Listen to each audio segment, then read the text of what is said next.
Hi everybody, welcome to Zealzaddy, and this is StoryTalk, our TTRPG talk show. Tonight we're going to talk about creator sales channels. Everybody who goes into publishing initially is like, I want to make this huge thing, and if they make it, often they don't know how to get it to market, they don't know where to sell it, they don't know what the different platforms' differences are. Often they run into issues finding creators, getting royalties right. Like there's a million things that can be a problem. And our Creator Works series, this is one of them, is all about trying to help creators become better creators. So today we're going to be talking about where artists and writers and TTRPG creators have these sales channels. We'll discuss what platforms are out there and how useful different platforms are for TTRPG creators, some for sales, some for marketing or support, and how to get the most out of them. Of course, sales platforms are nice, but there's a need to have sales in a marketing ecosystem, so that may become part of the discussion too. If you have questions tonight, just drop them in chat, but I do ask, since I'm the only one in there that's moderating our own channel at the moment, to put question before it make it easy for me to find. And every picture tells a story, so let's see what stories these pictures have to say. Welcome everybody. I hope you're doing okay. We had a few technical things earlier on, but they were my own when I busted my audio mount as I was going live with stuff. It was amazing. Of course, that's when it would break. So let's let everybody go around, say who they are and where they can find you. I'll drop info in chat on each of them. Why don't we start with Chris, and we'll go around clockwise from there. Sure. I'm Chris Hopper. A layout artist, writer, designer, all-around creative at Chris Hopper 2 on Twitter. Nice. And Elise? So, hey everyone, my name's Elise. I am DnD Elise on Twitter and Mastodon. I am a TTRPG game designer, project lead with projects such as Through the Veil, Feywild series on the DM's Guild, Sea Shanty's A Bardic Guide, and Tartarus Journey into the Underworld. I've also been a participant in other projects on DM's Guild, DriveThruRPG. I've done some freelance work for Wizards of the Coast. I'm also a founding member of Check Bounix Plot Spoiler for over a year now, where I'm learning a little bit of short story writing, minimalism, and kind of passing along some of that same feedback I'm getting in that workshop to writers on my teams. Yeah. That's me. All right. And Natalie. All right. Hi, everybody. My name is Natalie. You can find me most places on the internet with Ghost Candle on Twitter and Instagram, or Ghostly Candle on places like Twitch and YouTube. I am a freelance artist. I've done some work for Hit Point Press and Chaosism Inc., as well as taken on commissions for individuals who want to see their characters come to life and making my own little art packs and stuff. And when I'm not an artist, I play tabletop games. I love performing, so I just dabble in all the creative things because it's fun. It's the whole point of the industry. Yeah. Like I always wondered, do actors go to the movies anymore? I always wondered that. Like, do they have to sit in their sad little home movie theaters? They're awesome little home movie theaters and watch there because they can't go to an actual movie theater. Well, I mean, they do have to go to their premieres, so they at least have to do that, but that's work. It's true. It is work. So the way that this works, I have a lot of questions I have lined up, but I would love to get questions from chat. If chat has questions they want to drop in, please do so. Just put question before it. Makes it easy for me to find. And I'm going to get started because I like to move these things along. So what was your biggest concern when you decided you wanted to sell something in the TTRPG market? So you have to go back to your first thing. So whoever wants to start and hop in, happy to let you go first. Well. That was a long pregnant pause. Yeah. It's interesting because, I'm primarily an artist, so I don't have, I'm just, more recently dabbling in the written stuff, so I have little things from game jams. So me entering tabletop for the first time, it was really that pandemic hit. I was like, okay, I got to do something because I'm panicking on my creative stuff. I no longer in the animation industry, so that's cool. So I think initially is just trying to find out where to go to start, right? I think, especially, I also started playing around that same time, trying to find that passion of where I wanted to take my work. And there's always that fear, especially if you're going 100% freelances, am I even able to keep this up, especially when you start so slow? And I think that's across many industries, is when you freelance and you're starting slow, you don't know where that money's coming from. You get a little panicky, and then you have to figure out those other job avenues. Okay, do I take the part-time? Do I take full-time? Yeah, I think a big one for me is transitioning writing. So I came from Hit Record Publishing. So my first books I was published in were through Hit Record, Campfire Stories, the National Park Service, and then The Art of Breaking Up are a few books that I'm a part of. And with TTRPG game design, when I was invited to do that, it's like, oh man, that's a small word count, and you got to get a engaging, interesting story in this really small space, usually like 8,000, 6,000 words. So me being a creative writer, a short story writer, is just trying to figure out how to like transition that over. And that's still something I'm working on, like perfecting that craft of just like improving my writing in that world. So I think that was kind of like the biggest thing I was worried about when I first started, is like, all right, I'm a technical writer. I've done short story writing. I've done research papers. Now can I do a TTRPG? And this was years ago. Yeah. So is a TTRPG a perfect mesh of all of those skills? Particularly those writing skills. It's an interesting intersection, because I've had some interesting conversations with other writers at conventions, actually. And I was talking to someone who does Shadowrun writing, and they were kind of talking about like, yeah, my background is kind of like screenplay and really structural type of writing. So like there's these acts, there's all this story structure that comes with a mystery or a noir, these different types of writing. So they're very like structural oriented, from like a storytelling perspective. But I come from the technical writing side, which is very like, it kind of crosses over. So when you're doing like a dungeon, it's like, well, the walls, floor to ceiling's this person is this far away, this thing is here. So it was kind of interesting to hear from that other writer, like, I need to learn that more like technical side, that more mechanics side. And me on the other side, who does not have a literature degree, I have to learn like, there's 3-act stories, there's 5-act stories. There's arguments of why some people think one's better than the other, and like dropping clues in the mystery, and, how to do that effectively. So it's kind of interesting seeing how people from different backgrounds just kind of intersect. And I feel like that intersection's definitely in game design with TTRPGs for sure. Cool. So I come from I'm the literature into that.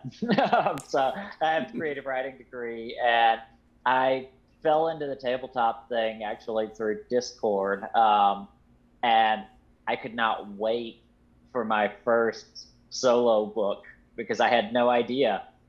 I had no idea, right? And so when Ryan at Realm War said, "Hey, you want to do something in Paul and Camelot?" and I said, "Do I?" And cranked out 20,000 words of absolute madness about reimagining what all of the surrounding kingdoms would look like. It was absolutely amazing to create, and could really benefit from a mechanical editing pass. That's something I think I learned real quick in the industry, is that it is never an empty cottage. It is a cottage industry, but it is never something that you're going to be doing by yourself if it's going to sustain. And so I'm greatly indebted to folks like Elise, actually, and like Brian, who reined that end in and balance out the rest. Yeah, I've always felt that there's two industries that are completely and utterly collaborative, regardless of what you do, and that's the film industry and the tabletop industry for creatives. You can do any one as an auteur and do everything yourself. It's almost impossible to get anything of quality made I mean, there is David Lynch, and who's the other auteur? I mean, in film, it's just so hard to do it. And even that, he's got actors and he's got, set designers. It's, even, and I had a show on about a month ago with some creators. There was one person on there who was doing everything, did his own art, did his own writing. And even though the idea was good, I think he knew already that it needs collaboration to be its best self. I mean, a book by itself is really hard. You can't see your own stuff after you've read it 400 times. You miss too much. You miss out on great art styles. One thing that I want to get back to was Natalie was talking about when she started. Well, she also started doing stock art recently, and that was a new venture. And as an artist, I think there's like a zillion channels to be found, but not many to sell through. Yeah. It's especially with artists, it can be very hard to find the right channel, because I have it on 3 right now for my recent art pack, which is DriveThruRPG, itch.io, and then my Ko-Fi shop. And they each have their benefits in that, like DriveThruRPG, you have this whole market of people in tabletop that if they're looking for art, they may search there first. Itch has a lot of third-party developers and designers. And then Ko-Fi is a little more niche in that a lot of artists tend to already hang out there. But at the same time, I see on Ko-Fi, I can see the metrics for visitors. Same with itch.io. It actually sold more on Ko-Fi compared to DriveThru currently, Wow. which is great because Ko-Fi actually, you don't have fees with Ko-Fi. So you always look for those too. It's like, where's those hidden fees? Because right now with DriveThru, they take a percentage. So I'm only left with like 65% of that $20. Yeah. 30 and then or 35, depending on your site. Yeah. So it does end up being a thing where you do have to advertise almost on a weekly basis to say, hey, I have this thing. Like I just advertised again the other day about my pack, and I had more people interact with that post compared to the last time I advertised. So you're always pushing those avenues to try and get the attention. Yeah. Which And as someone who leads a lot of projects, it's interesting to hear that like Ko-Fi is even a place to look for stock art, because when we hit the end of a book, sometimes we have gaps and we need to fill those gaps with stock art, and I'm like DriveThruRPG. So it's good to know that there's other places for us to look. So that's cool. Yeah. I think part of me, what also sparked my thing to do art pack is one, I always see characters and scenes, but I don't see like just little items. And that's what my art pack was about, was just the theme was potions and herbalism. So it was like little potion sets and all that stuff. But as part of, I saw at itch.io game jam specifically for game assets around stock art. And I was like, okay, well, that's a cool thing to push out there. So yes. Yeah, and those little props, like as someone who leads a lot of projects, we're looking for that stuff all the time. So that's really cool you're out there doing that. So well, I remember, and this is actually back to you, Scott, is there's one time you mentioned you're trying to find stock art on potions. This was months ago during one of our games. I was like, oh, you know what? You're right. There's no just little items that designers can pull and throw in. It's always either characters or big epic scenes or what have you. There's no little things that our designers can take advantage of. The closest I found was Creative Market has stuff that is more Wiccan kind of art, but it was not tabletop role-playing specific. So you have to doctor it a bit and play with it to get it to feel right. I think that's the type of thing that I most often cop up to Adobe for. Like that's yeah, you're right. I have not seen a lot of that broadly. That's cool, Nick.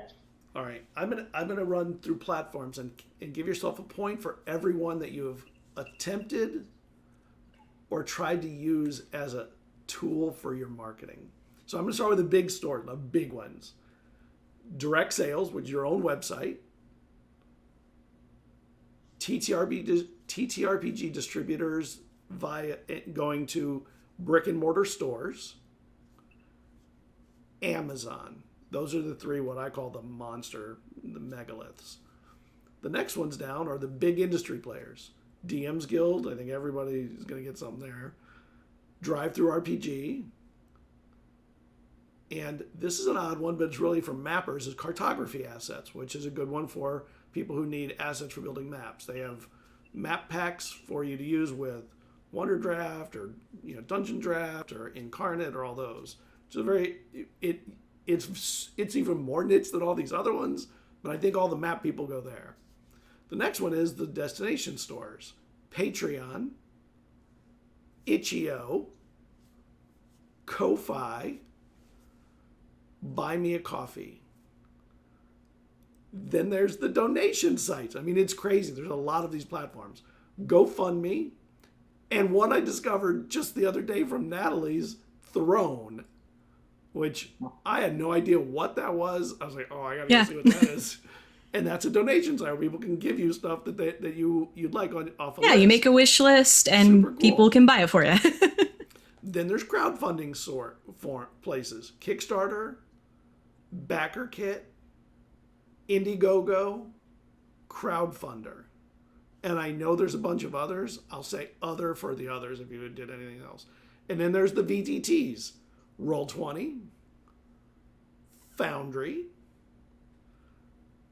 Fantasy Grounds, Shard Tabletop, any other. So how many points did you get? I didn't keep track. I think like 5 or so. Okay. Yeah, I don't have too many. I don't know if this counts too, but because I'm in Chuck's Substack, we talk about publishing in bookstores all the time. And once we figure post OGL, that's really rec stuff. I won't be doing DM's Guild stuff anymore after our last Feywild book. But once we figure out licenses, once I have a good enough idea, I do want to try to start putting a book together to send out to actual publishers outside of the big ones we talked about, just to see if we can do it, because I know Keith Arbon's done it. He's been on my projects. You see his books at Barnes & Noble. It's so exciting. Wow, nice. And I'm like, man, if these guys can do it, I've been working with the same group of people come and go. And I'm like, we've really grown as a team, and I feel like we've really got our skills together, and I think we're ready for that next step eventually. So if that counts, I'll put me in 6. That's a count because you're in the process of. What about you, Chris? How many did you hit? I landed at 9, but at least 3 of those were probably like historical misses. Places I've been. So 9, 7 of which I would claim in public. I have been crowdfunding. Crowdfunding has been the latest work lately. I owe great debt to everyone that I've worked with at Drive Through RPG and DM's Guild. And of course, a fair amount of crowdfunded stuff ends up back there. I have a little bit of a background in traditional publishing too, and so I'm excited to hear more about Elise's thing there. The crowdfunding avenues have definitely been the thing as of late, and it's interesting. And then I have not personally been part of Patreons, but I've interacted with people who are running on that Patreon level, and that's definitely a solid facet for, and I think a growing niche for creators who can produce that kind of regular content. The one in the industry I know that I interact with a lot is Dean Spencer, just because there's just a great producer of content all the time. I use stock art all the time. It's just always there, and it's always quality. So it's the best patron I've ever backed. The value is just tremendous. And I think that it's a good model for a lot of stock artists. And what's weird is I've been wondering, is there an equivalent to stock art for copy? Like, I know Describe is out there to help describe stuff, but is there like a market to sell stock copy for descriptions of rooms and I don't know, maybe I've been in the industry for so much. Describe was who I was thinking of. I have Describe on Twitter as well. And I mean, in a broader sense, in the NPC realm, you have stuff like what Be Never Ending is doing. And so certainly there is a stock character niche, and I know there's Patreons, and I mean, the Abyssal Brews items are again, that's at the end of the day, it's a stock copy of just that specific niche, right? It's still filling. I think that Patreons will continue to fractalize and nicheify as we grow. I think that there's definitely a place for stock copy, and that there's a place for anything that makes a DM's life easier. So. Yeah. There probably hasn't been a market created, because this is my own opinion. I think almost every TTRPG game company is created by writers, not artists and producers. I think they become the tools that allow the writers to get their content to market. But generally, it's a writer's market. So. You know. Yeah, and as a project lead, I usually want original work. That's part of my project guidelines for all my books. I want fresh content. I want people to pick that book up and like, I haven't seen this before. So I wonder if that plays a role too. Just, if you keep seeing the same intro and the same, dungeon or content in a lot of the DM Guild stuff, I wonder if that would like hurt the market. Yeah, that wasn't a question I actually had written. It was just like one that popped in my head as we were thinking. It was a great question. So I'm like, man, I never thought about that. Like, I know that's a great question. Yeah. All right, so let's move on to the next question. Let me check chat, make sure nothing waiting. There's not. Okay. So who gave you the most help in learning the ropes of TTRPG sales, like getting into the market? Like everybody in this industry, you either have a mentor or you have a lot of failures to get it figured out. I mean, that's just the only two routes, right? Fail a bunch and get it done, or have someone basically handhold you through. Yeah, so Michael Watt from Pyromaniac Press is like my DM's Guild mentor. He asked me to my first project as a writer for Undermountain Lost Chambers. We've been a part of each other's projects over the years. And anytime I have any questions, I'm like, Micah. And he's been doing it longer than me, and I've been doing this over 4 years now. And him and his crew are always just such a wealth of information. Alan Tucker is also a wealth of knowledge. He's been doing this longer than me, and he has his indie gaming co-op Discord and company right now. That's also a really great place to kind of ask questions and pick people's brains. Chris, I want to say 4K no los dos. I have wonderful mentors and many failures to learn from. Both. And I mentioned earlier Ryan Langler. He was definitely my first collaborative project. Elise actually brought me on pretty early on to the entire DM's Guild server, and then just kind of the growth from there has been largely due to those early connections. I mean, there's very much a ship that's running together. I would not be where I am today without the support of Underground Oracle. I mean, I feel a huge debt to everyone that not only works with me to make something, but then calls me back after. So, you did good work, Chris. Keep it up. It is. I have learned so much from every project, but yeah, I think that a lot of us are running in that pack together in a real neat sort of way.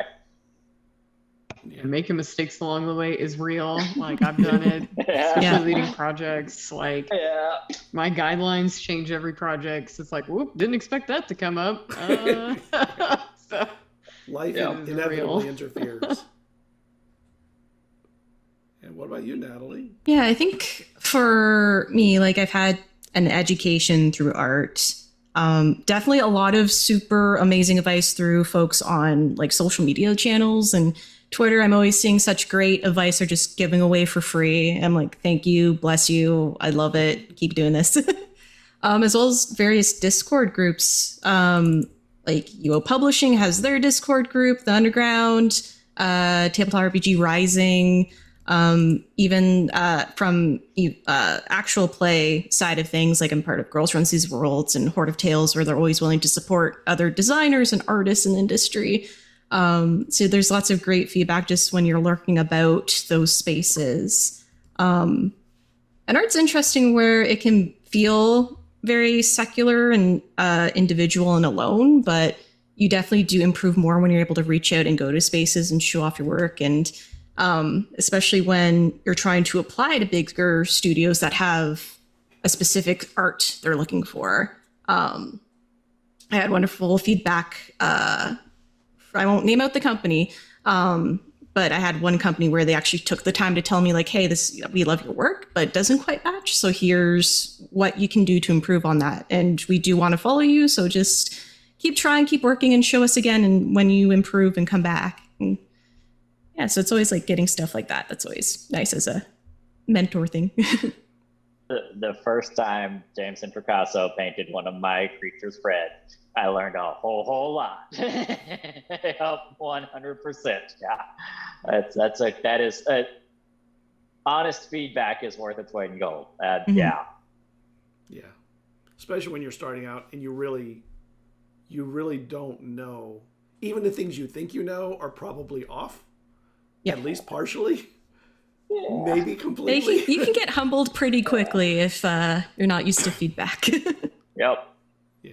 Yep. Yeah. The industry can really help you or hinder you depending on the attitude you bring to that moment of accepting criticism and advice. Big time.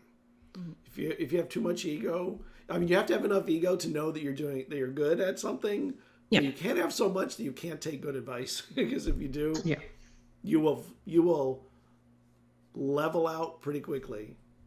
Yeah, I think a good approach is like, whether you're writing or doing art or whatever you do, like see it as a continual learning process, like just because the teachers wave your papers around in school, like, oh, this is good, like it's different in the real world. And like as a writer, you got to do workshop all the time. You got to read literature. You got to work on your short storytelling. You got to look at your game mechanics. Like it's just a continual learning process. And like workshop is the best thing you can do for yourself as a writer. Like, but like not just the RPG workshop, but an actual workshop that they're meeting all the time.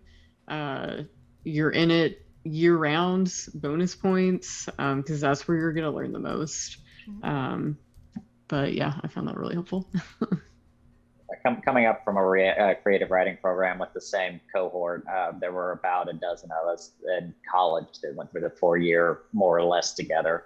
And yeah, that definitely shaped a lot of my understanding. And then coming out into this for 10 years later, getting back into those patterns, particularly when you have people you've worked on 2, 3, 4, 5 projects, like you start to learn, just like with the workshop, you start to learn everyone's strengths and weaknesses, but you also learn how to bring those out and how to really strip away the parts that are getting in the way of whatever the author is creating. And that's really rewarding, is to be able to come to and to be on the other end of that too, to come away with something that's like, oh, this is more than I knew that I was going for here. Yeah. We got a question in chat that I think is a good one. So what platforms have been best for you? Which ones have, and I don't want to define best. I'll let you define what best means, because I think there's different definitions that can come from that. Whoever wants to. Yeah, I think that's a tough question. I think the OGL thing has really shook the apple barrel in the community. Hugely. For a long time, I did DM's Guild. It may not be the best. I know a lot of people aren't super thrilled about, the cuts. But for me, as someone who's super busy, I'm a, parent. I work a day job on top of all this. It's all nice do. to have a company that's like posting your stuff up there, handling the printing, handling a smidge of advertising. You do most advertising yourself.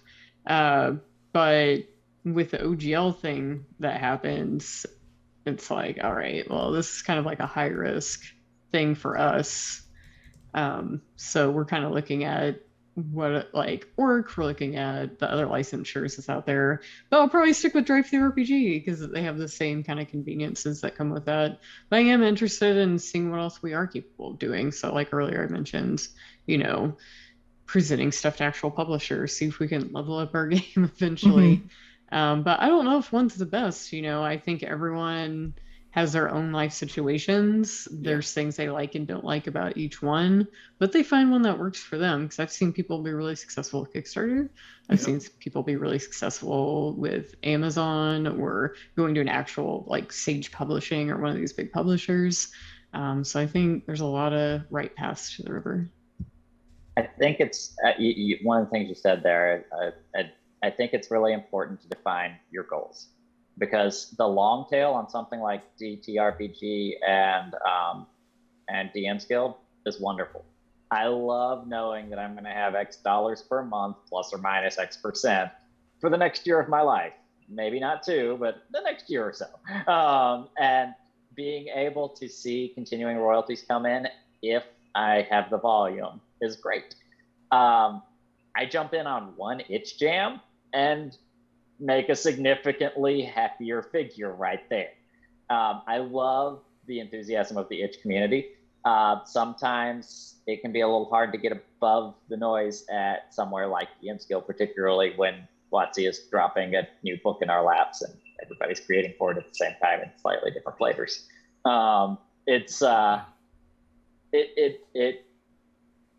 It's worth examining your output and your results. And I mean, not to mention crowdfunding. Obviously, we've all seen those Kickstarters where we're like, oh, wow, they made how much? And, that's the dream, right? Sure, absolutely. $1 million Kickstarter. Yeah, why not? Sign me up. Yeah, but that's executing that is another thing. Not to mention figuring out what to do after it happens.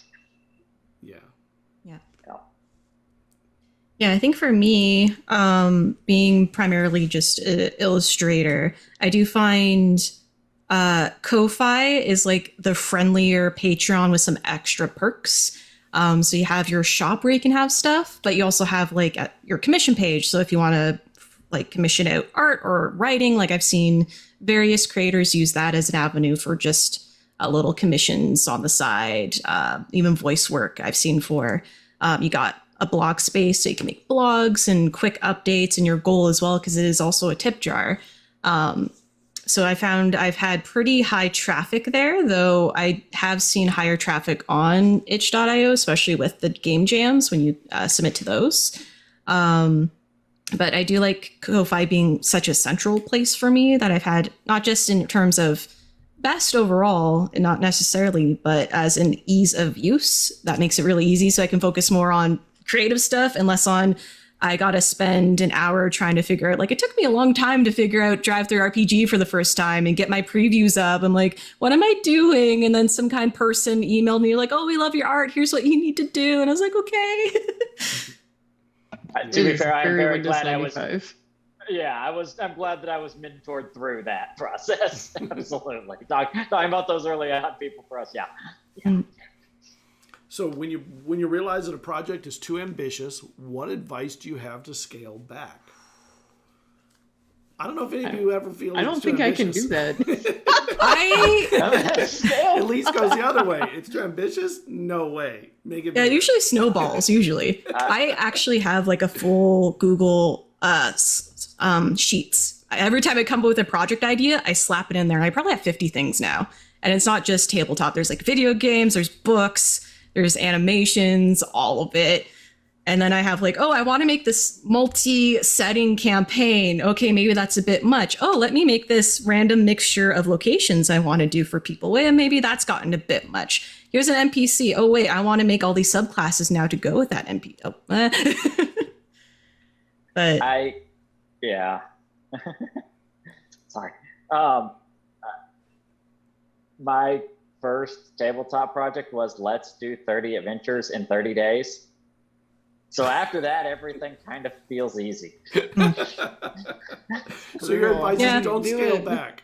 Never No, scale no. back. But yeah, I'm thinking like I did split one book into 2 books, but that was for schedule purposes more than anything else, and Mhm. it was a good call. But I don't know that I've ever successfully scaled back. That might be a thing to try.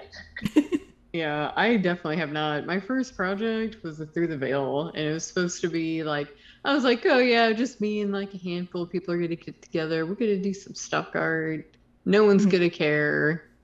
And I had so many people jump on board. And then they're like, let's do more volumes. So we're about to do volume 3 soon coming out. And I don't know, it's just like I work with such big teams, and I'm a big proponent of like everyone has great ideas, and if someone has a cool, I'm like, let's do it, you know. Sometimes I say no, but sometimes I'm like, why not, you know. And I think that's how projects kind of organically grow too. Yeah. If someone was like 10 volumes, I'd probably be like, no. Like, you know, there's a suggestion for 4, but I was like, 3 is a good one. You know, so I feel like I'm ready for a new place to explore planes-wise. But yeah, I'm terrible. Like when they're like, you need to cut the word count, I'm terrible at that. So Yeah, I think some of the biggest things that I can think of in terms of actual helpful advice out of what I said is having what goals that you want out of it.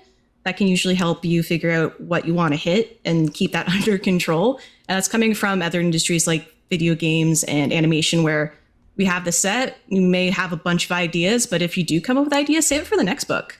Save it for the next extension of your campaign or setting you're making. Save it for the next character that you can always release later. Don't throw away ideas. Yeah. All right. So Elise, you had mentioned this earlier, and I have this. I'm just going to ask it. So, how did the OGL debacle change your publishing process, and how did you end up going forward? Because it's hard to move forward from that.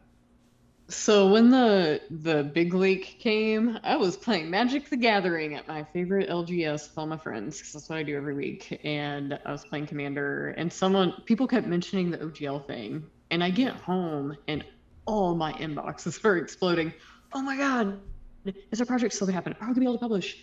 Can we still do this? Like, I have people with other books and other projects panicking, like, what do you think? What's going on? I had meetings with people, like people wanted to meet up or have online meetings just to talk about it, because we're all like, oh crap, this happened during 4E and it's happening again. Mm-hmm. And I was actually part of the Discord that was Save the OGL. So just kind of watching that unfold was really cool.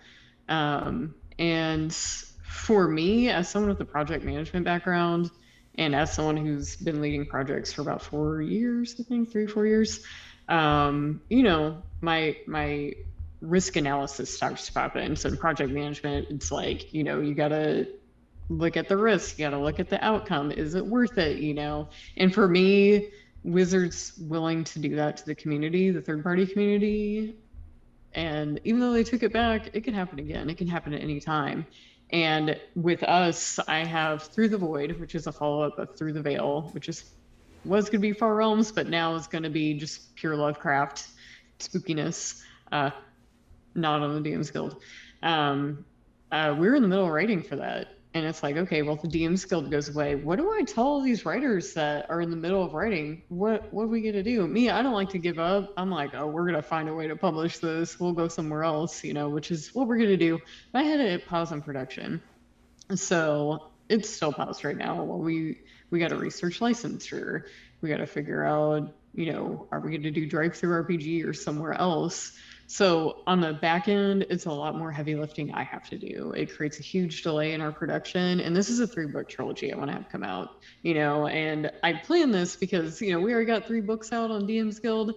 You know, there's a lot of lessons learned, but, you know, it happens. And so I felt confident getting this other book series going. And yeah, the OGL really really put us all in a kerfuffle, I think, because yeah, I gotta rethink where we're going. But I don't give up. It's like, you know what? When something doesn't work out, usually a cooler door opens, in my opinion, and we're gonna figure out what that cooler door is, and we're gonna keep making stuff. Because I work with so many talented people, really cool people, who are passionate about the hobby, and I want to make sure they still have a place where they can create and make a little pocket change. So.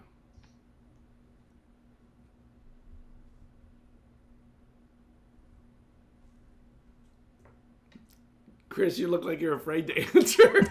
I am choosing my words. I'm thinking about it. Because the knee-jerk answer, the polite answer is, I am so glad I'm not the project manager. I appreciate all my project managers that survived January and February. Yeah, I was not in Elise's level of any 5e projects, and that I was not a decision maker.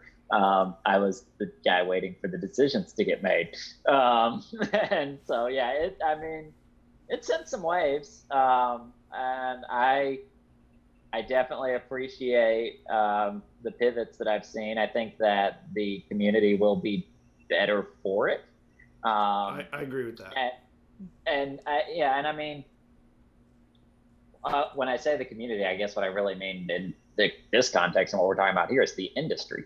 One of the things that Matt Colville's been big on right now is talking about not wanting to make a game for everybody, but wanting to make a game that's more evocative for somebody. And I think that diversifying the offerings will create opportunities for different types of stories to get told in different ways. And that's exciting to me. That's where I kick in to, this will be all right. I'm still working on 5e stuff too. I'm still involved in the DM's Guild. I'm not going to keep all of my eggs in that basket. It's not it was never an exclusive place for me anyway. We were talking before the show, I've been a Cypher fan since like 2014. But it is still a system that I exist in. And so I'm hoping that Wizards sticks to their guns at the department level, and that we see a healthy move forward here. Yeah. Any effect on you, Natalie? I mean, as an illustrator, you're used to having to spread everything out. So not only am I looking at tabletop, I'm looking at doing work for animation or video games, just wherever I can grab that work. Yeah. But it did scare me a bit in having a more passion and wanting to do more artwork for tabletop is that, Wizards is a big, drive for artists. One of the higher payers, though, very much discovered that a lot of third-party people actually tend to pay more than your D&D and Pazos. So, because they have a lot of respect for creatives and stuff. So, but what it did in turn, though, with that scare and the worries of everyone, is bring a bit of hope that designers are creating more and more unique products, unique mechanics in their own systems, while also bringing in different art styles and different expressions of the visuals. Because it seems like Wizards, Pazzo, even Chaosism Inc. and other companies, they go for this near hyper realistic art style, which is beautiful. It's a lot of work. I've been aiming for that for ages. But when everyone's doing that style, it's just like, But then I see other projects where I'm trying to think of some off the top of my head I've seen on Kickstarter and Crowdfunder, but I've seen some like really highly changed a lot of dynamics. It brought a completely different style in. I thought it was very cool and dynamic and exciting. Yeah. Banging out a Morkborg project in a weekend was one of my highlights. Yeah. It really does let you.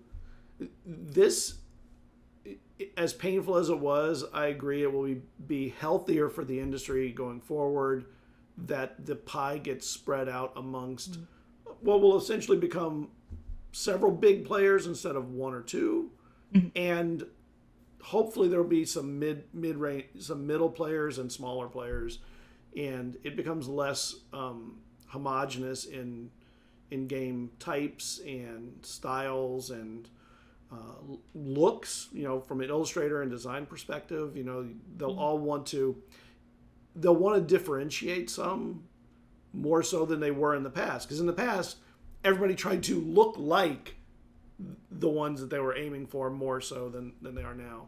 I think now there's like a bad taste. People are like, I don't want to even look like it anymore. So there's a movement there, I think, which is exciting. You know. Getting back to one of your questions that we had earlier about where the best sales come from, if you're the type of designer that can create things as evocative as Mork Borg, you're going to have a great time on Itch. Mm-hmm. Like Itch loves those unique designs. Yeah. So like there is definitely a design component that you can lean into, and so that's something to think about as you're looking out toward where you're going to go, where you want to start off. For sure. All right, so this is a super easy question. Does it still feel the same to press publish now as it did when you started? Still terrifying. Yeah. It gets easier with time. It's a lot less like I'm used to the process, the logistics, the Windows 95 look of the DM's Guild. It gets easier with time, but it's still always exciting to get like the print copies in hand and to go to conventions and do all that stuff. So yeah, I love publishing. I love getting especially new creators across that finish line so they can just spread their wings and do cool stuff out there. I'm a big fan of opening that door, so it's still exciting for me. So that's an easy one. So when you do go to publish, what do you think is more important to the success as a creator, your creator network or your social network? I think it's my creative team. I want to make sure like we're making stuff they can feel proud about. Like I come from Hit Record, which is like we create together. We work together to make something really cool that we couldn't have done by ourselves. So I'm still a big believer in that. So I tend to have kind of large group projects, lots of people on the team.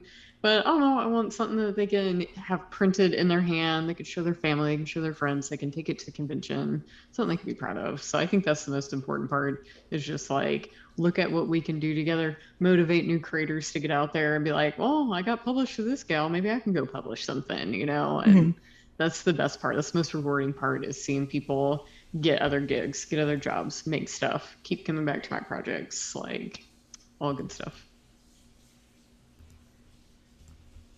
Yeah, I definitely think within the creator space is just we're all excited for what we do and want to support each other and see each other succeed, especially when we hear about like a really awesome idea and we're like, yeah, please put that out there. I want to play it. So compared to like social media, like there's so many false metrics on there, especially with all the recent Twitter changes. So, and a lot of times people just scroll on by, but when you have your fellow creatives and other peers and friends that either mentor you, I've seen you grow through the space, and as well as your other people that you work with, I think everyone's just so excited to support you on that. So they also become another place where they market alongside you because we all want to see that succeed. Yeah, I think peer marketing is a huge part of it. I mean, we joked a few years back that DM's Guild felt like all of us passing around the same $20 bill. But I do think that the Rising Tide, you know, the whole thing with the Rising Tide server is that we're raising all ships here. And I think that there is an enthusiasm that you get off of the creator groups that carries over into those socials, and that really helps you get out there when it's your time to shine. Yeah, I agree. I think that. So it was interesting how you said that socials, Natalie, have false dynamics or false data points.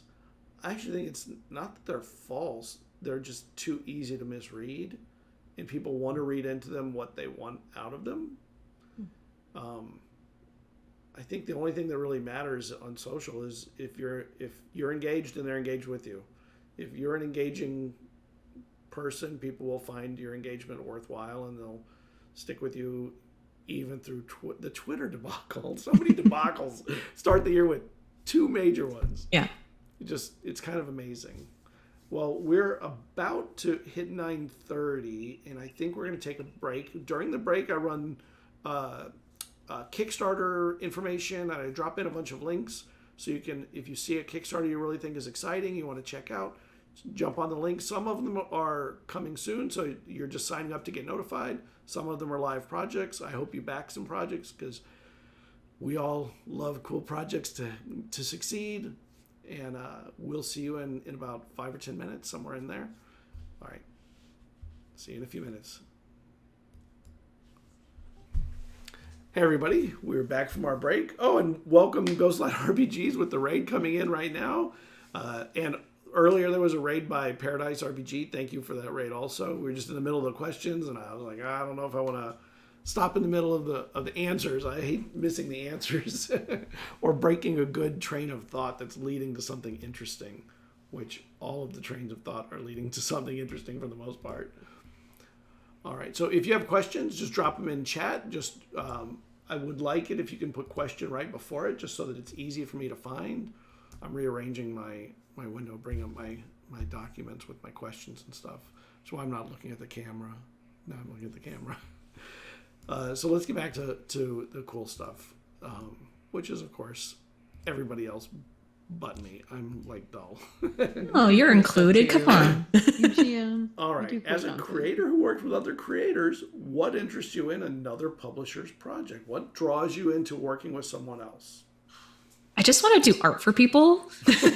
Like, I love doing art for myself, but I always love doing a piece and seeing the other person get so excited through the whole process, like picking out the sketch and then seeing the colors, and they get so excited, and just, feeling like, whether it's a private character commission, seeing their character for their game coming to life in front of them, or a publisher that's just, they feel like you just nailed it. It's just such a good feeling.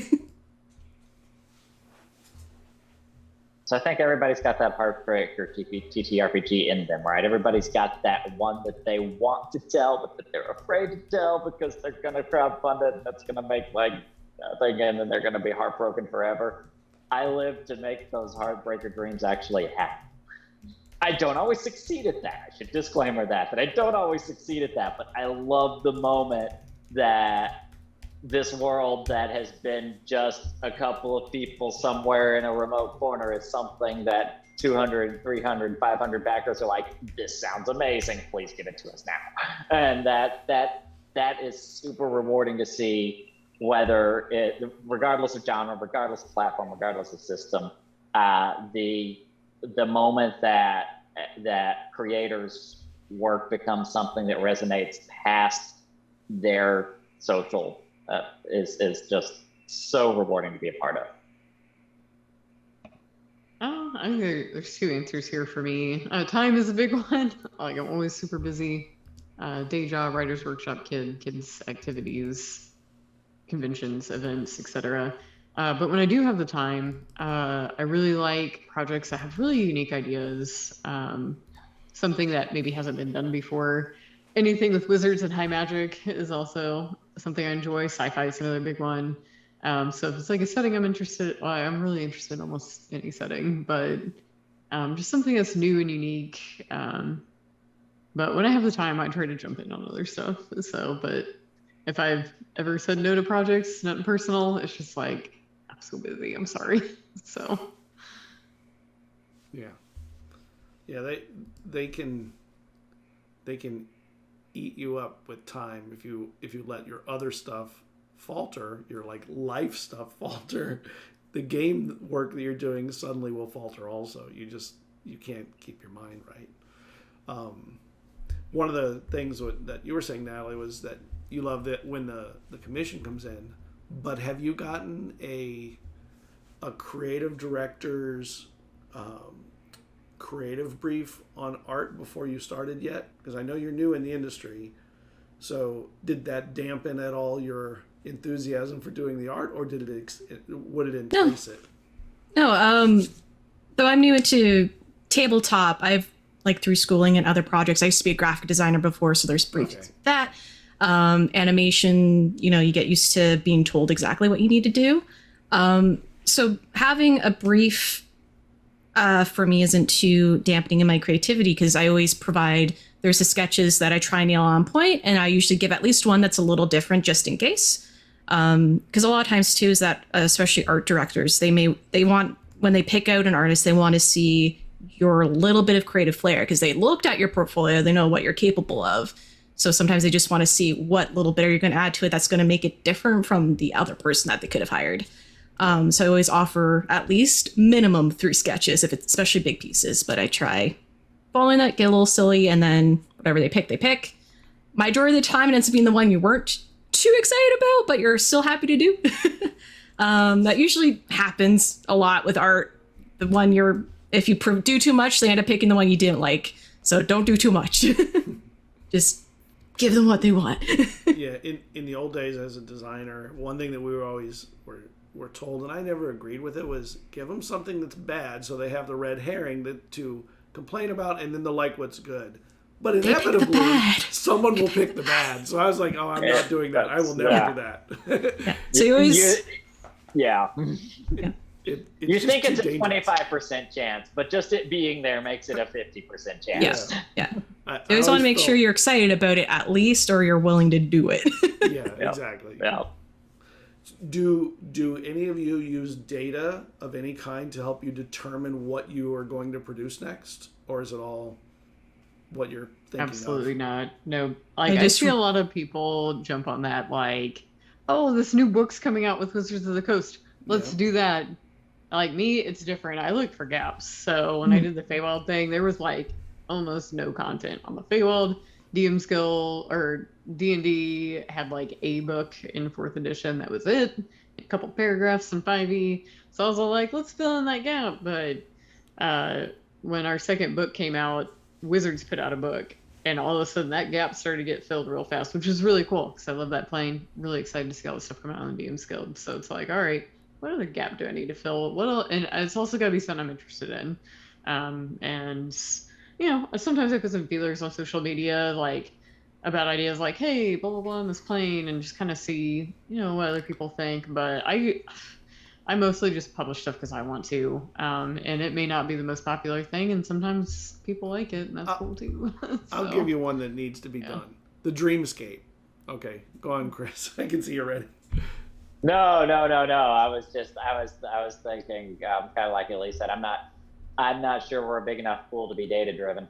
I have some skepticism about margins of error there, but I think that particularly when you're running a crowdfunding campaign, it is important to have some baseline metrics, and particularly your own historical data.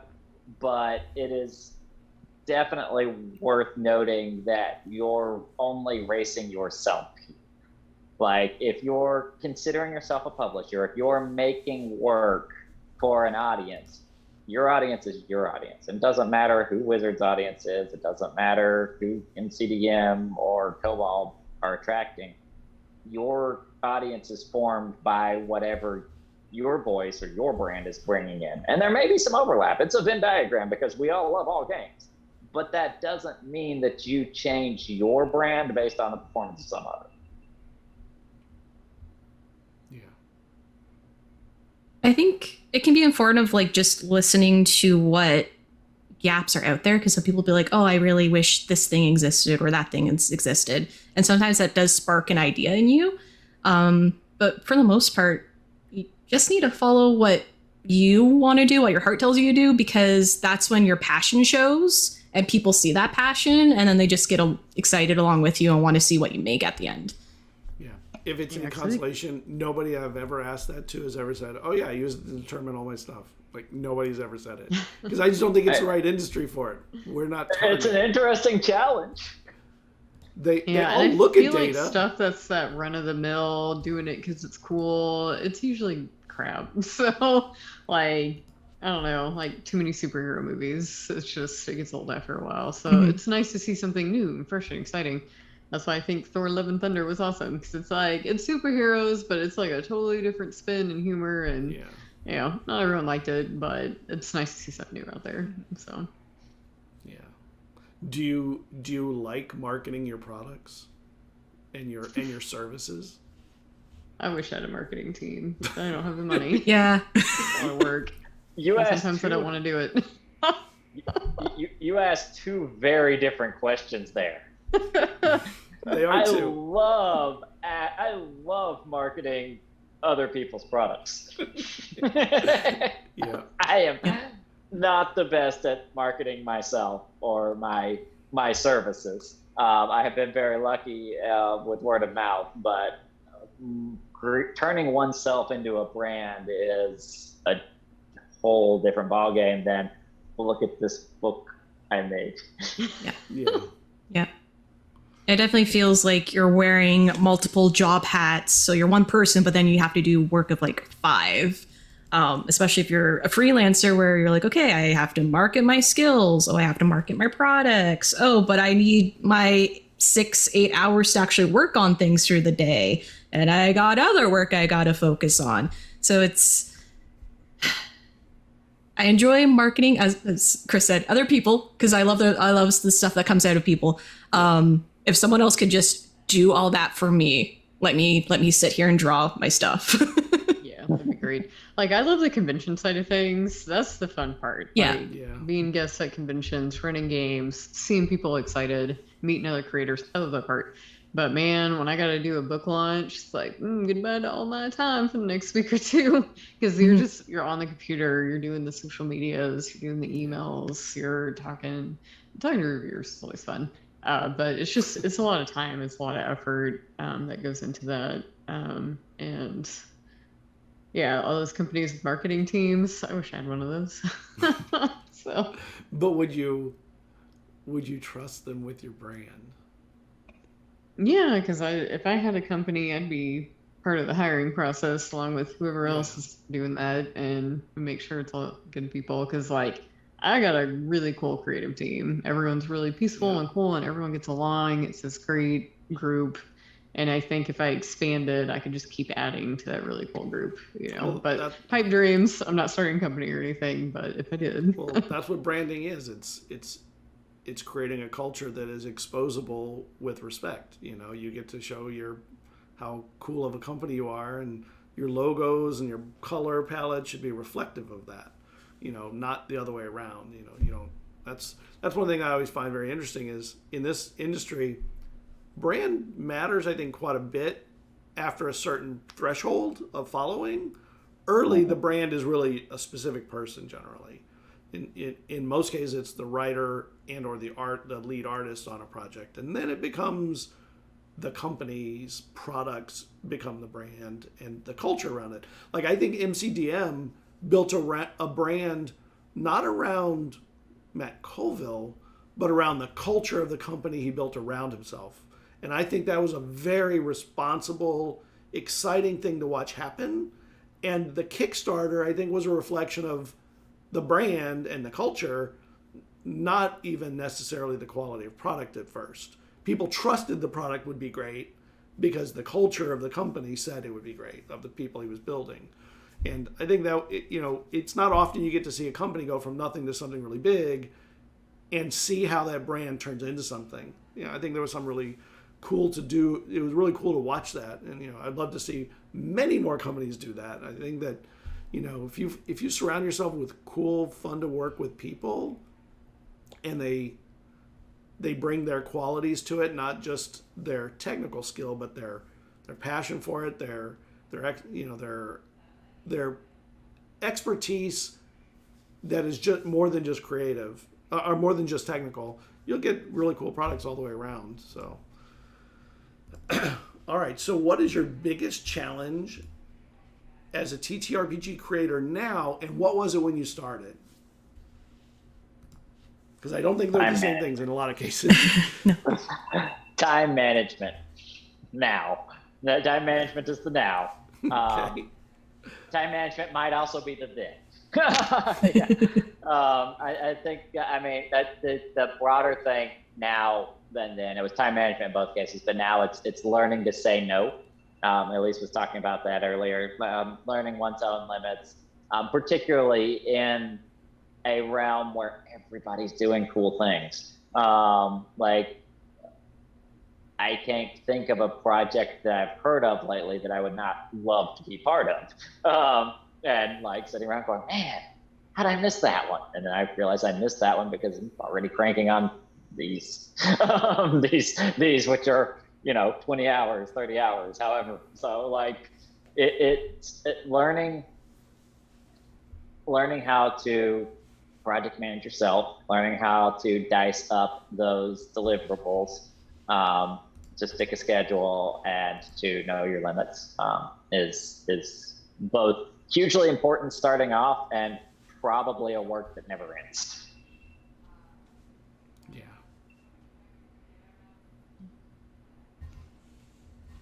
Anyone else? I honestly, from the artist side of things, I don't think much has really changed too much other than like just having a stronger portfolio now than I did when I started, and building up those relationships with other creators and people that you can go on to their projects on if they call out to you. And each year has been a little bit more commissions, where I've had a little bit more commission in a project, and it keeps exponentially getting a bit more. Like this year, I already had several major projects compared to the previous years. So I've already seen double the increase through that. That's really just that biggest thing, and is the portfolio and making the relationships and the friendships out there. Where I came in like, I don't know tabletop, I just started playing, it seems cool and I like doing the art. And then now it's, there's lots of really fun projects and really cool people and I want to work with everybody. I'll definitely piggyback on Chris, the time management. That's definitely one early on, because I think I used to take on too many projects.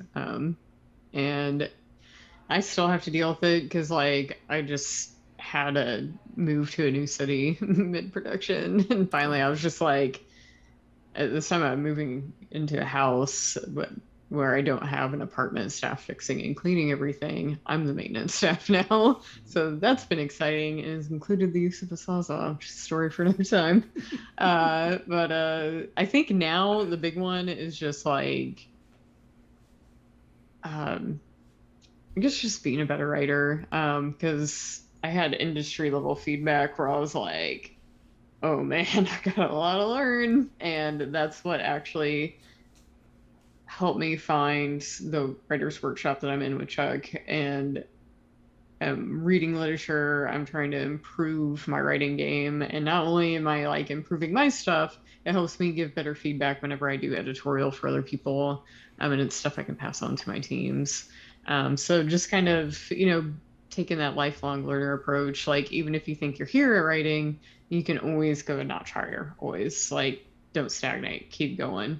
So I think that's the current one, is just getting better at my game.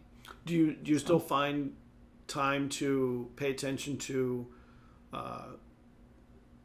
writers, illustrators, designers in other industries? Do you see things in there that you bring in from outside, and do you have time to pay attention to that stuff? Yeah. So I consume a lot of different media. I'm a big Ridley Scott fan. So I kind of look up to him for my leadership style, I guess. He's very collaborative, regular, gets in the trenches with people and helps be a part of the project, not just sitting in the director's chair being do. Right now I'm rereading Anne Rice Vampire Chronicles. I've been reading a lot of Lovecraft because of the project coming up. Amy Hempel, Didion because of the workshop. But yeah, I've just been reading because to get better at game design, to get better at storytelling, you gotta keep reading TTRPGs, you gotta keep reading books, you gotta keep consuming media. to figure out, that's how you apply those lessons in workshop. Because like if you got to submerge the eye in writing, the best way to learn how to do that is to see other people who are doing it in their writing. So it's just kind of like hitting that deep like this time I'm not just reading for entertainment. This time I'm reading for that deep analysis. So it's been really fun, and I've really enjoyed it. Yeah. What about the rest of you? Do you pay attention to media that you create? The same type of media you create, but in other industries? Do you pull that in as anymore, or there's just not enough time anymore? I'm pulling all the time. Coming out of like animation, video games, as well as just you're always consuming all this other media, just because you're also like said is you're learning from all of it, and you're seeing what's possible out there, especially if anyone's doing anything new or creative with a program, or how layouts are done, or how you can post things online, and also just how they market too. You can see how other movies or games and stuff market their stuff, and it can be very creative. Like, I'm absolutely adoring the Barbie movie right now. I want to go watch it. It looks like fun. And that could give you inspiration for how if you're doing a game, or just inspiration on how you want to approach your marketing for that. So it's always good to just keep an eye out on things. Yeah, I think knowing your peers is really important from any business standpoint. In my case, visual identity, visual branding,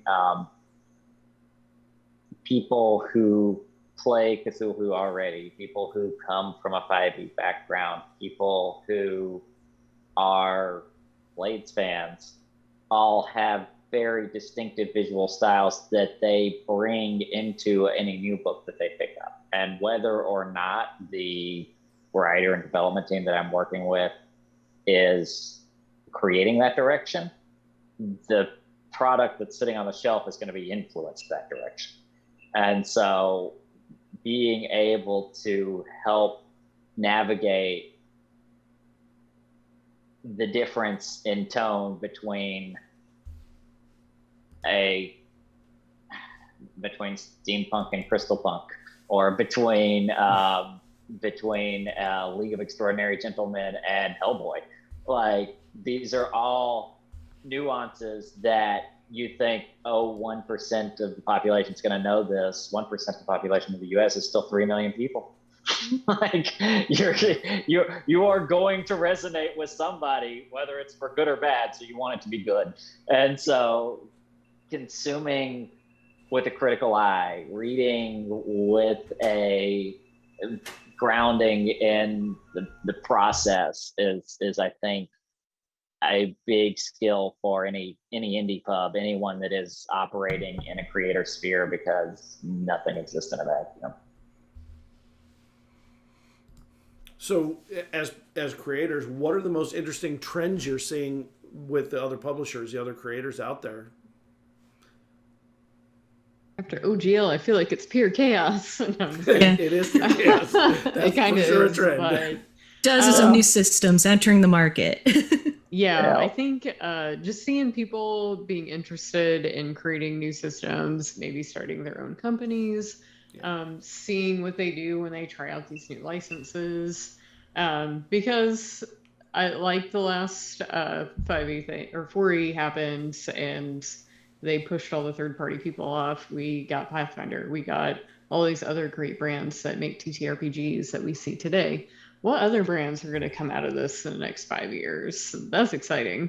So that's a big one I see. Yeah, I'll let other people answer because I'm not sure. A couple of weeks ago, the brilliant Tall Squall mentioned to me that what we're seeing now resembles what Hollywood saw 100 years ago. We are creating studios built around talent and the production that those talents produce. People know Chris Bissett, people know Johan Noor, people know Matt Colville and Matt Mercer. These are names who are creating brands within their their game making. And I think that that's really exciting to be part of. I think that that's going to result in a very different landscape over the next few years. The diversification of systems is a part of that. It's easier to tell the kind of stories you want to tell when you're telling it in a different structure. And I think that that's the indie scene already. And I think that that's something that we're going to keep seeing growing, something I'm excited to be part of. Yeah, I agree. So in this miasma that we're in right now, where it's just a tumultuous, rolling, changing environment, who are the brands or the companies that you think are going to, I don't want to mean specific names, but what will make a brand coming out of this do well as we go forward? Like, what is the things that are, because it is different than it was 4 months ago. So what's going to make a brand succeed coming through this now than what would have succeeded a year ago? I feel like it might be just if they're reaching out to other creators and writers and designers in the space, because at least from what I saw is everyone now coming up with, like, oh, 5e is about to change everything. We can't use it anymore, or I need to find a different avenue to put myself in. Where do I go? So if a brand is able to open up and reach out and make their stuff available for creators to create without any of the little shady things that make you wonder, is this going to be good long term? Am I going to have to change everything in 5-10 years? So yeah, just if a brand can do that reach and support their community is really, I see, the biggest thing for them. I mean, as a fan of public licensing and the broader creative landscape, 5e is in the public domain. it's out there, folks. And that's past the fragmentation. That's going to cause ripples that last a decade. I say what you want about the way it went down, but fact is, it happened. Yeah. The next big new thing could depend on what licenses are free to use for creators. Once like a book, like, I don't know, like Cthulhu, like once all that stuff went public domain, everyone was jumping on that, and we see Cthulhu everything, everywhere. And it was kind of the same with D&D. Like, you had that open game license, and I think part of what got it popular was the ability for third-party creators to create content that, WotC or whoever owned it at the time, TSR or whatever, couldn't keep up with. So they allowed third-party to fill that gap. So I think whatever gaming TTRPG company that's out there right now who opens that door for third-party creators is like, hey, you can use our licensing. It's going to be fair for those third-party creators. Have a really solid clause in there where they can't pull the rug out from under you at any time. Because right now, working for Wizards, it's like, ooh, it's kind of like having a knife at your back. Like, when is that going to go in? And as a project lead, that's high risk for me. And so I think that's what's going to be the next big thing, is who's willing to open up that gate and allow a little freedom for the third party. Yeah. It isn't. Everyone always says, oh, I want to live in interesting times. Well, we're there. I hope you're loving it. Buckle up, folks. Within this industry, it's interesting times. So what are some creators out there that you would love to work with that you haven't yet? Because there's a lot of creators out there, and there's some really interesting things happening. It's not Ed Greenwood. You have to sell your pitch on yourself. Ed Greenwood, if you need some writer, call me. I'm just kidding. I'd love to work with Ed Greenwood. He's one of my favorite kind of like old school writers. In workshop, we always talk about voice, and you don't want to be like, oh, the wizard walks down the path, blah blah. you've got to sound like the wizard. And Ed Greenwood was so good at like sounding like Elminster, sounding like these great characters of D&D. Like you felt like they were on the stand talking. And I just really love that writing style. So to have the privilege to work with him on any project would be amazing. But yeah, that's the person's work that I that's one of the people's work that I read and look up to in the D&D world. Nice. I love that. I mean, I'll shoot my shot. I don't mind wizards. Y'all watching, you got my number. I am still excited to see where Wizards of the Coast is heading. I think that there's still stories to tell and things to do there. For sure. Yeah. Besides that, I mean, I'm living my dream right now, already getting to work with MCDM on Fleet Mortals. I will absolutely 100% work with MCDM anytime. They've been phenomenal. So yeah, I am excied to exist in the 5e sphere. I don't limit myself to it at all, but I think that there's still a lot of 5e that's going to happen. Whether or not they call it 5e still or not. And there is. You can do, the bigger the audience, the more opportunity you have to do different things if you want to do it. They can do a zillion things. And it comes to internal interest. You know, what do they want to do? Do they want to, ride on past performance, or they want to push things on, push the envelope into new places that aren't just VTTs? Because I know that's like their big love right now is pushing the envelope on VTTs. I'm curious to see what 2026 and 2027 look like. Yeah, for sure. Yeah, it's. I think we have a pretty good picture of the next couple of years, but I'm curious to see how that pans out past that. I don't know. All right, so what's the best advice you could give a new creator coming into the field right now? Somebody, they didn't go through the OGL stuff. They're just walking in and going, here I am. I mean, they probably have heard of it, obviously. You can't have not heard of it. What would you tell them? What would you tell them as good advice for somebody just walking in, trying to get into the market?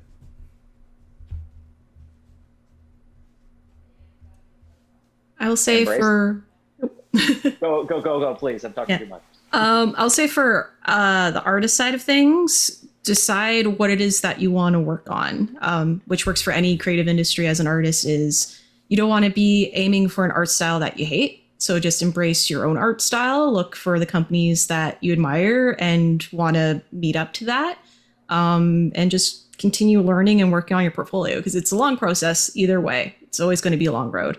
But if you're passionate about it and you pick out what it is that you enjoy most, you can keep up with it and just run those miles to get there.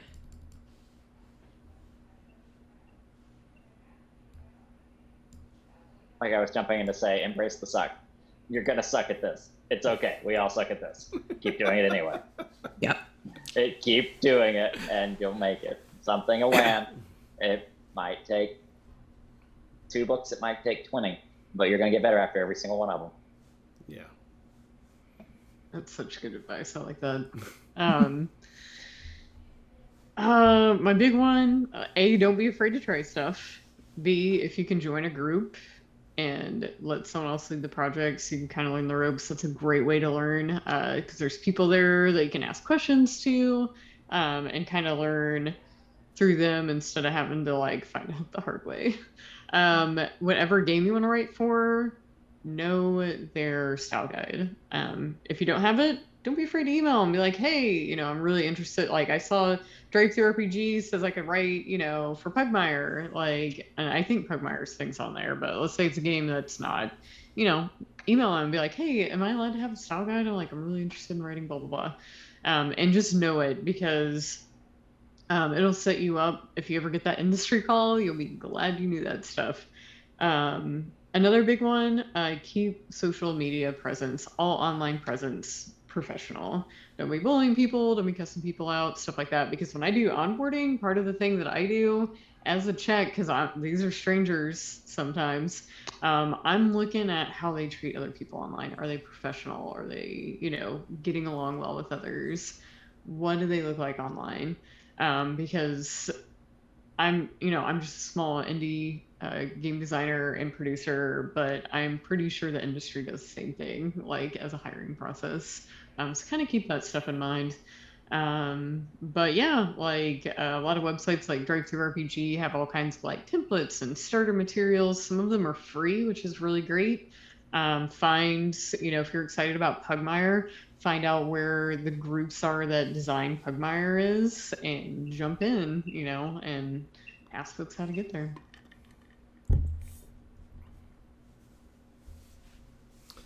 So, with that advice in mind, you were talking about onboarding people already.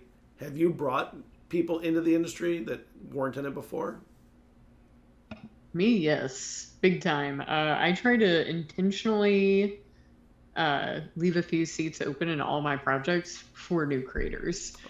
So I do onboarding. I'll announce on like social media, Discord, everything. Hey, I got this new project coming up. I have a lot of the same creators that get on my teams, but I always keep a few seats open, especially like the Through the Veil series, volume 2. I had about 70 people, including myself.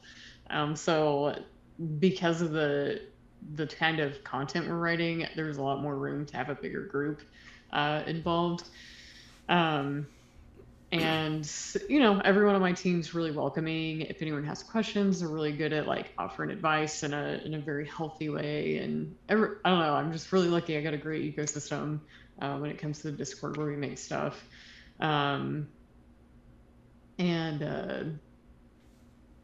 But yeah, just bringing new people in is really important to me. And also, if you are a new person listening, this spring and or summer, around that time, I will be doing a one-page TTRPG jam on each IO. I will be announcing it on my social medias.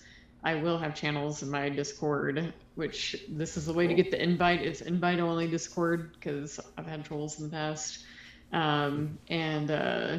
It's a chance to create your stuff, publish it yourself, maybe make a little pocket change.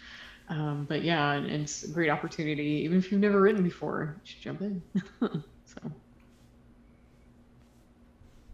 What about the other two? Have you brought somebody on? Have you brought somebody into the industry? I try. Whenever I find an opportunity where if either I have to say no because I'm too busy, or if I see an opportunity and I think of someone, especially among my artist friends, I'm like, oh, well, their style could really be cool for this, and they're illustrating and stuff. And yeah, I definitely throw it their way. I've tried to convince another friend of mine. She's an English major and has taught ESL and stuff, and always like loves editing. So I'm like, get in on this too. Why not? Take that over here where everybody loves editors. Come on. Yes. There's never enough editors. Yeah. It's like you would. Especially editors with English degrees. Yeah. I have whole teams on my books. Yeah. I have both informally mentored a couple like newbie people on various servers. That's a big part of what Rising Tide's doing now. I'm trying to be a good community member there. And then also formally through Bard Commune, a nonprofit that does that. Those are both places that we Bard Commune is as the broader TTRPG spirits indies, and then Discord. Please Discord me if you are creating anything. DM me on Twitter. Find me on Discord. I am definitely eager to help, particularly when it comes to the accessibility consulting stuff, to how to make your PDFs screen reader friendly, how to do your alt text, how to create things that are reachable to a broader audience. That's something that I try to mentor to anyone that wants to try their hand at layout and content creation. Yeah. Yeah, that's cool. I think that's one thing that I really like about this community. Like, I come from the ad world, and people are brought in all the time, but it is not necessarily done in a friendly way. It's done in a way where you have to have bodies, and it's not the same thing. You know, I don't want to sound like all sour, because I'm not. I enjoy the industry also, but you can definitely see that there's a certain amount of churn in certain agencies, none of which I'll name, but it's just, how many people can they get when they need people? They'll balloon from, 30 or 40 people to 80 people in a week. And you're like, could they have actually had relationships with all those people and knew them coming in? And there's no way that they did. And, they're all trying to get in. Great. That's great. And some of them will succeed at that. But you can also see the struggle that happens when some come in and they have trouble really navigating that. And this industry, I don't feel is like that. I think it is a warm and welcoming industry for the most part. I think there's we're all a little bit prima donnas in this industry, because it's an industry full of well-read people. We read stuff. We're all pretty smart. This industry is full of pretty smart people. So you can't pull the wool over most of us very well. I mean, WotC learned we're all rules lawyers. We've been rules lawyers our whole I lives. think the OGL showed how smart we You were. can't outrule all of us. Like, nope, Outlaw. that's the nope card.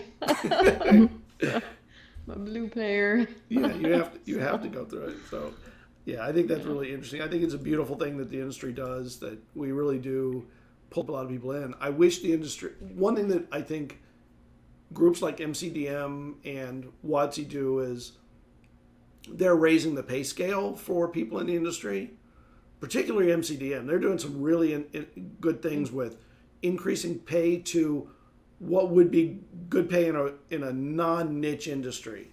And that is, I'm hoping, will trickle down to the next level of companies who want to compete for that talent, because that's what it becomes.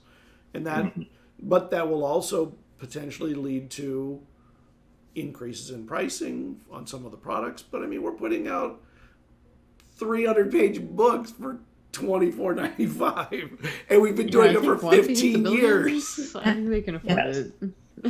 So. And that reminds me of there was a Kickstarter. They actually ended up breaking down why their product was so expensive on Kickstarter, is because we're paying more than what the industry standard is. Basically what they said. It's like, that's why our PDF is so expensive, because we got writers and artists and designers and all the people that deserve a living wage if they're doing this, especially full time. So hopefully that continues to trickle out. I saw that thread. Yeah. I saw another Kickstarter where they did something very interesting. One of their stretch goals was better pay for all those involved in the creation. So, and it was for, I think it was this book right here, the Herbalist Primer. Yes. And Urbanic. Wonderful book. And super great. one of the things I loved was in their Kickstarter, when they hit what was essentially 50% more than what it took to fund, they gave everybody a pay raise, the artists, the writers, the whole set, everybody. And then if they doubled or tripled it, they gave them another pay raise as part of the funding. Awesome. Yeah, and I was like, that is a beautiful statement to your creatives. And you know what? Here's the benefit I saw that I'd never seen anybody else do. Those creators were promoting the hell out of that product way beyond I'd ever seen anybody else do, because they knew there was a pay raise if they could get more people. I've come across that a couple of times since. I think Anna's might have been the first one though. Yeah, that's a trend I can get behind. Yeah, because you do not make a lot of money doing DM skills. And then hey, you got other people marketing for you now. Yeah, I mean, beautiful benefit for everybody. Hopefully they're marketing anyway. But man, it was really interesting to watch that. Because I jumped on it early. Before I just liked the idea of the product. And then I was going through like, wow, that is fascinating. And they hit double it. They got 2 raises. watching the story unfold on that one. We talk about story, you're in the ad world too, so we talk a lot about storytelling, right? Like the storytelling of that Kickstarter as it was unfolding that they did on their Twitter was inspiring. It was. Yeah. And I hope that other people doing Kickstarters watch other Kickstarters, because you can learn a lot from watching what other successful ones do. And I mean, I back a lot of Kickstarters because I love so much product out there. I have so much crap that I can't play because I don't have enough time in my life, but they're cool. Owning TTRPGs and reading about them and thinking about playing them is its own game. Yes. People who are auto mechanics at home got nothing on us. We will spend just as much on our books as they'll spend on their engines. Yep. All right, so I'm gonna get to the last question before we go around and let everybody say who they are and everything. What is it in the industry that you would like to do next, and what would you like to see others do next?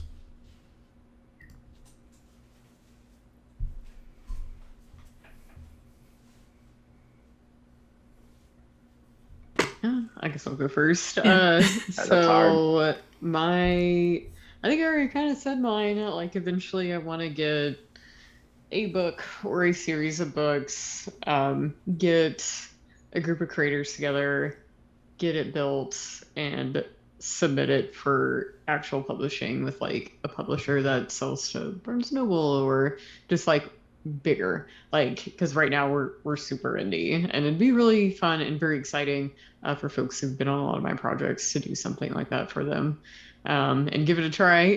Like, probably be a lot of rejection and everything, so that's part of the publishing world, but just at least like giving it a shot, see what happens. Right now I'm really looking at different licensure that's out there, so I'm definitely going to be trying out some new systems or at least new licensing with the Orc and Black Flag coming out. I think that's going to open a lot of doors for projects.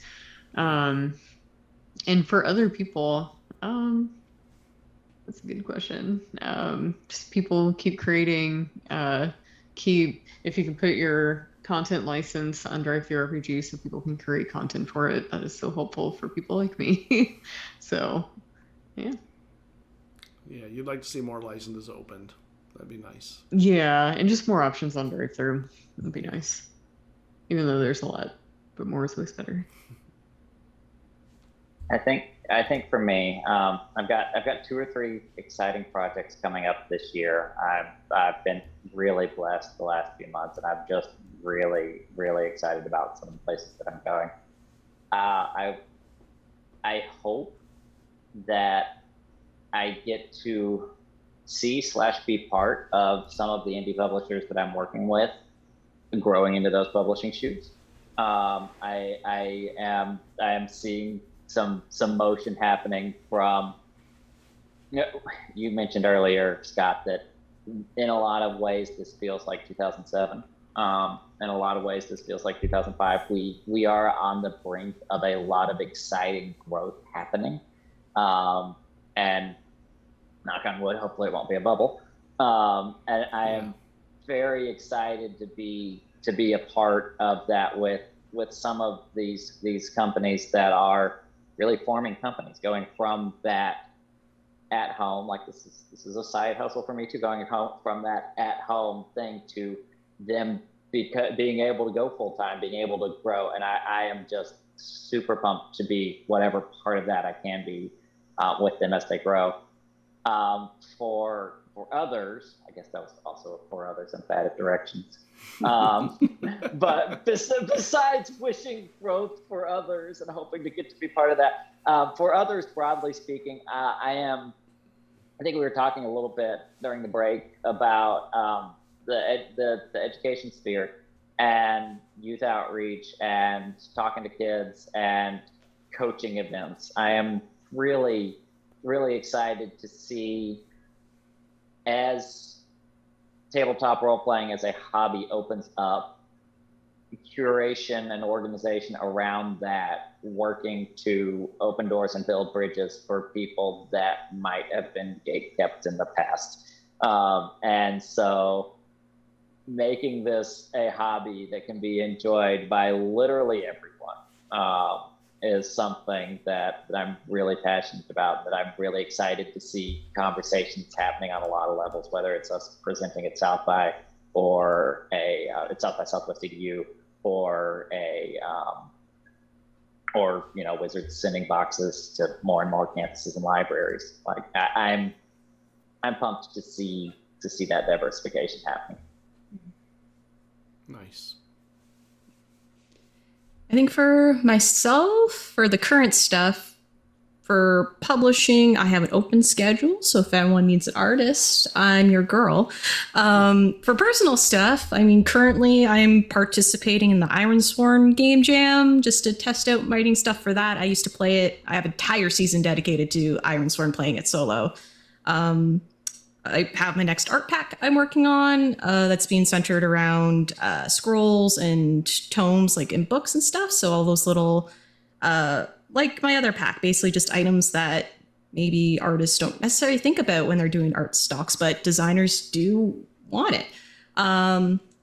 And yeah, I think my only other personal project is I do have a solo journaling game I hope to work on, and reach out to either friends at like Knave of Cups that do small prints and stuff for indie developers that do like really small books. Example, I have this fun book that they carried from a couple drinks, so that kind of stuff. So we'll see if any of those avenues can open up, because I love it. Which I guess that can also lead into what I hope for others is, don't be afraid to jump right on into our little pool here. It's a lot bigger than we realize, and there's a lot to learn. There's a lot to express, whether it's hobby or professional. And you can make a lot of really great friends, and just having fun with that. Because you may find out like, maybe I can't do an industry, but I still love making this a hobby. Itch is a delightful place for those indie developers to even just get it out there. Whether it's you're doing single pages or like little pamphlets. I've seen so many amazing things, and I hope people keep coming up with those. Yeah, it is an amazing industry, top to bottom. There's a lot of beautiful people working in it that really just, they're exciting to talk to. It's such a great industry. You get to play with everybody. I mean, what industry at every age you get to play with people? There's no other industry like it. It's amazing.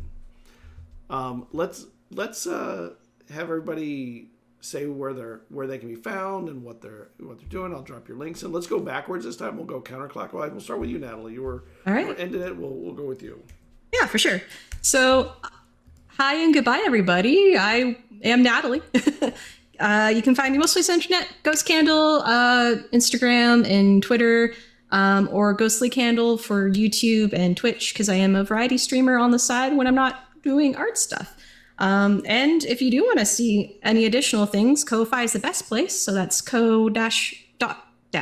yes, brain is now shutting down. ko-fi.com/ghostcandle, where I got my shop and commissions and stuff. Or you can just reach out to me if you need an artist. Nice. All right, Elise. Hi everyone, my name is Elise. I'm a TTRPG designer, and you can find me I think it's technically at DnD Elise, but my handle looks like RPG Elise on Twitter and Mastodon. I'll be a special guest for Midwest Game Fest Online this year, coming up soon. I know I'm part of other things, and I can't remember right now. We do have Through the Veil, Monsters of the Feywild coming out soon. No date specifics yet. And then I have my one-page TTRPG jam, which I'll be announcing on social media, so just follow the socials to get the dates on that. It'll probably be late spring, early summer.